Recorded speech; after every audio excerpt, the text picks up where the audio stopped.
I've been playing video games for about 7 or 8 years. My parents didn't really let me start getting into the gaming community until about my junior year in high school.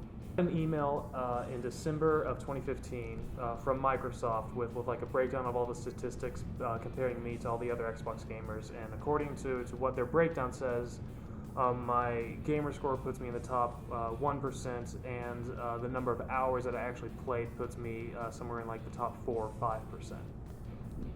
Most of the games that I play are solo based. I don't do a lot of multiplayer gaming. So whenever I say that I game a lot and people ask, well, I haven't heard about you, that's because it's usually just me like playing by myself. Because single player games are a lot more story driven, and that's what I value in games is the story as opposed to the actual gameplay aspect.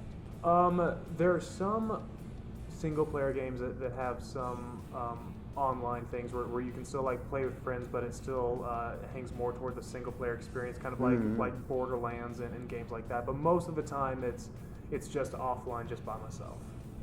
I have a very specific taste in the games that I play.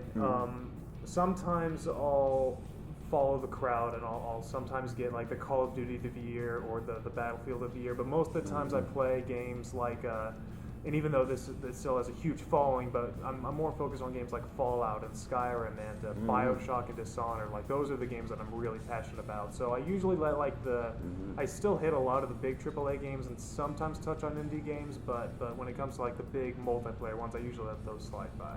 When I first started playing, it was all Nintendo, and then I started getting involved in Minecraft, and I played that for about a solid year.